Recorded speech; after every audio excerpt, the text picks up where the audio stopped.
2Samuel 24 from the Net Bible.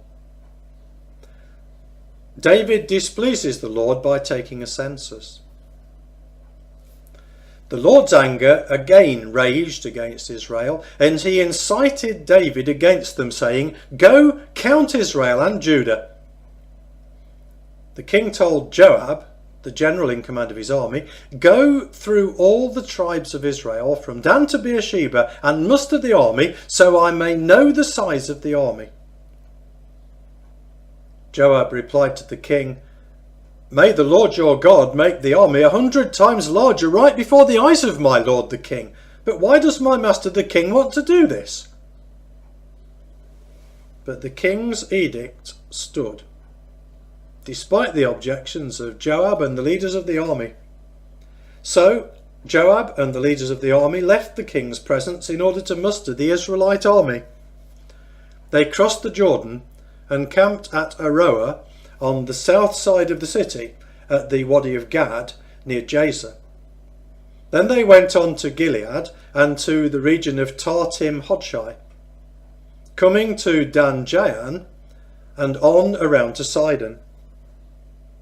Then they went to the fortress of Tyre and all the cities of the Hivites and the Canaanites.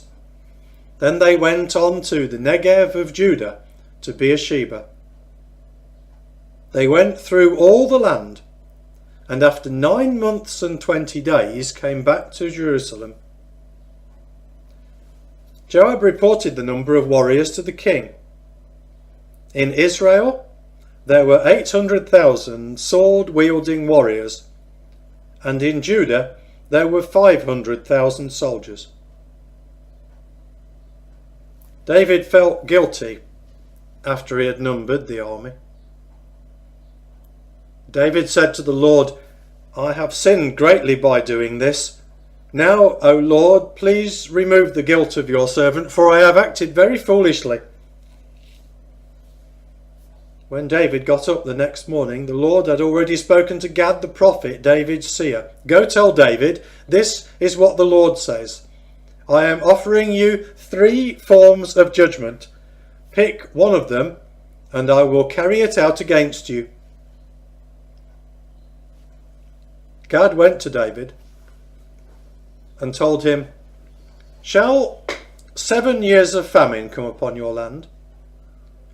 Or shall you flee for 3 months from your enemy with him in hot pursuit?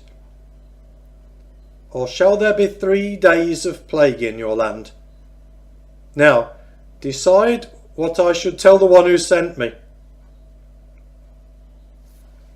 David said to Gad, "I am very upset. I prefer that we be attacked by the Lord, for his mercy is great. I do not want to be attacked by men." So the Lord sent a plague through Israel. From the morning until the completion of the appointed time, 70,000 men died, from Dan to Beersheba. When the angel extended his hand to destroy Jerusalem, the Lord relented from his judgment. He told the angel who was killing the people, "That's enough, stop now." Now the Lord's angel was near the threshing floor of Araunah the Jebusite. When he saw the angel who was destroying the people, David said to the Lord, "Look, it is I who have sinned and done this evil thing. As for these sheep, what have they done? Attack me and my family." David acquires a threshing floor and constructs an altar there. So Gad went to David that day and told him, "Go up and build an altar for the Lord on the threshing floor of Araunah the Jebusite." So David went up as Gad instructed him to do, according to the Lord's instructions.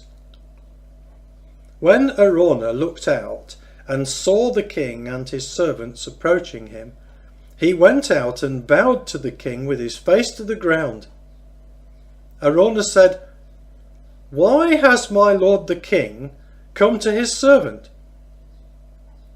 David replied, "To buy from you the threshing floor so I can build an altar for the Lord." so that the plague may be removed from the people. Araunah told David, "My lord the king may take whatever he wishes and offer it. Look, here are oxen for burnt offerings, and threshing sledges and harnesses for wood. I, the servant of my lord the king, give it all to the king." Araunah also told the king, "May the Lord your God show you favour." But the king said to Araunah, "No, I insist on buying it from you. I will not offer to the Lord my God burnt sacrifices that cost me nothing." So David bought the threshing floor and the oxen for 50 pieces of silver. Then David built an altar for the Lord there, and offered burnt sacrifices and peace offerings. And the Lord accepted prayers for the land, and the plague was removed from Israel.